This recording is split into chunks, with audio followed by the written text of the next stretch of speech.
Welcome back to another episode of the Casey Campbell podcast. Casey Campbell with you, of course, and we are continuing our team previews as we take a look at Birmingham Seaholm. And pleased to be joined by the head coach of Seaholm. That, of course, is Jim Dewald. How's it going? Good. How are you doing this summer?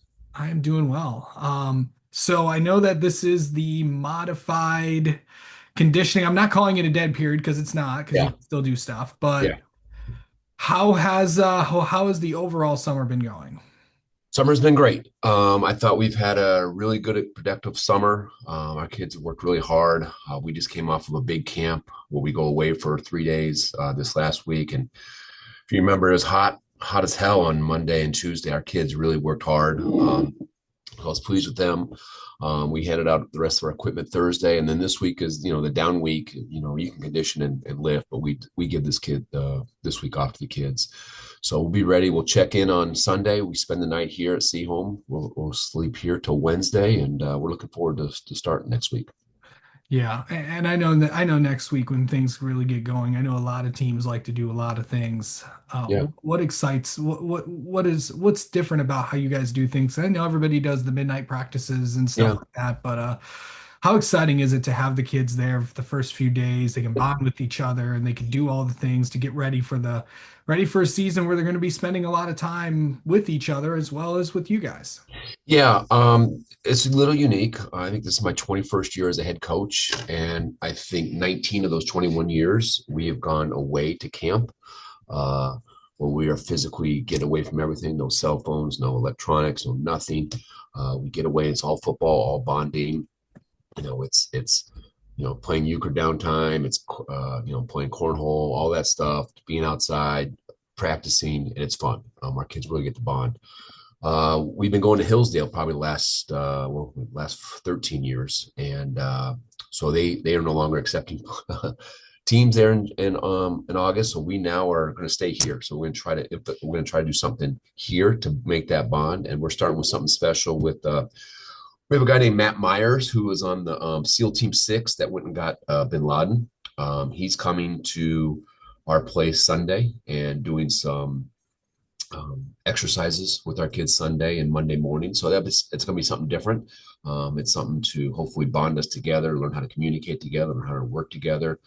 So I'm looking forward to that. And then we'll practice Monday late night. So normally we do three practices on a Monday when we get going. We will only do one because I think we got a lot of exercises as far as just mental and physical stuff we'll be doing Monday and Sunday. So we're going to give a little break and then we'll practice Monday night and we'll go back to our traditional 2 days after that. All right.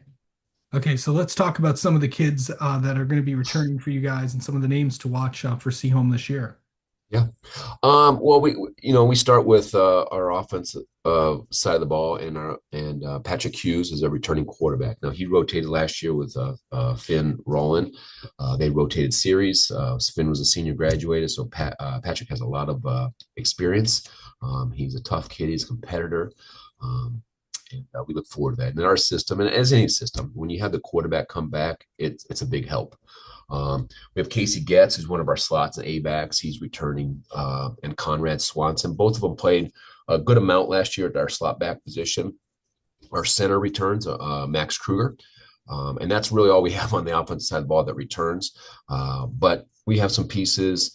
Brendan Corbett's going to be a right guard that got some time last year as a junior on the varsity squad, so he'll be starting for us. So we although we're replacing a lot, we have a lot of guys that's been in our system for a while, and I think it's just kind of plug and play right now. So hopefully that works out for us. On the defensive side of the ball, um, really we have Rocco Coppola is a returning lone starter there. He was a cornerback for us last year. We're going to move him to safety this year, so it's a new position for him, but he's returning starter for us. Max Kruger, the center we just talked about, he played a lot of defensive line for us last year, so he's returning. And everything else is just once again plug and play. I think our Will Norman is going to start it for us at the Mike linebacker. That's going to be a good piece for us, and everything else we're just trying to figure out how that defensive side of the ball works. We have a lot of guys that we think they're going to play well, but as you know, there's no experience, so we got to wait for the bullets to start flying, as they say, to see how everyone reacts. Absolutely. let's talk about the schedule next. Of course, I'll just run through it real quick. Of course, starting the season off on the road at Troy Athens. Week two will be at home against Avondale, the home opener for you guys. Mhm. September 12th at Bloomfield Hills. September 19th home against Oak Park. September 26th home against Farmington. October 3rd home against North Farmington. October 10th at Troy.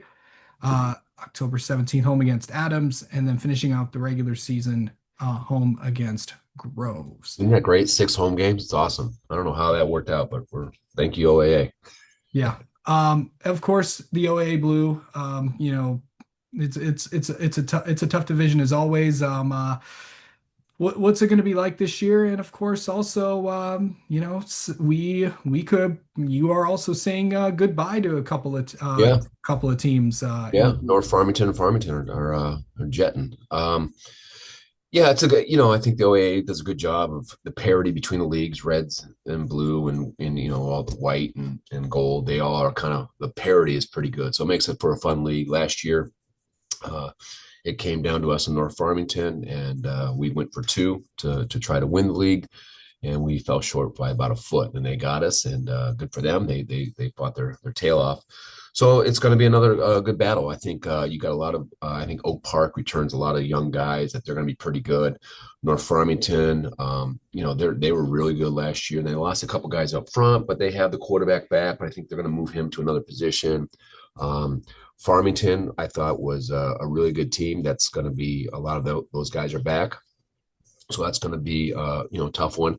Um, I don't know what Bloomfield Hill is going to look like. You got the new coach there, and see Yeah, what that so they go. And Troy Athens, they're switching their offense, so who knows. So there's a lot of question marks as there is every year, and try to control what you can control, which is I know it's so coach speak, but we're going to work on getting ready for the first scrimmage and first game and just kind of take it day by day. And it's so cheesy, but it's so true. You just can't absolutely.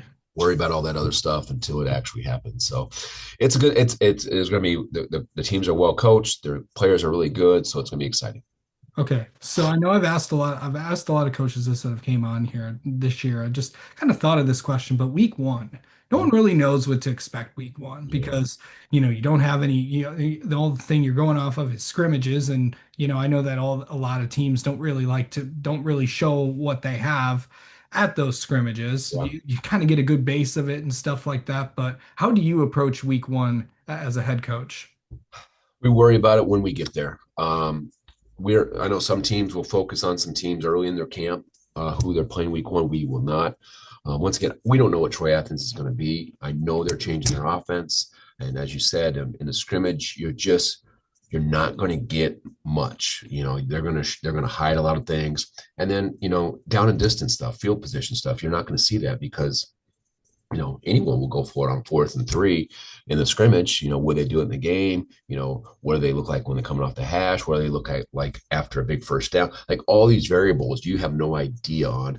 And if it's a team that from previous years, you can kind of go back and look at those statistics and they kind of stay the same. But it's a tough one. So you try to prepare your guys and in our defensive world, we think about like camp rules. Like, hey, this is if we just lined up versus this set and this play comes, how would you guys defend it? And that's all you can do. And you try to be fundamentally sound in a lot of different sets, a lot of different run fits, and go from there. And then as the game goes, our defensive coordinator, Spencer Adams, does a really good job of kind of getting the flow of the game.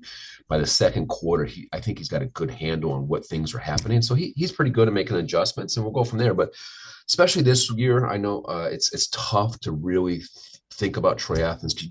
I have no idea. I really don't know. I mean, we'll have some scrimmage stuff, but they're completely changing what they're doing.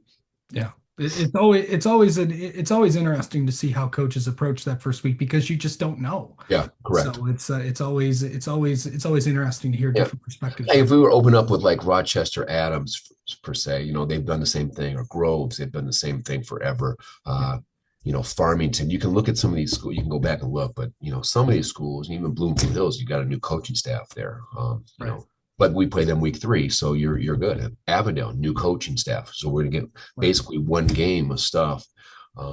So you gotta really push the fundamentals. I know it's cheesy, but it's just so true. Yeah, absolutely.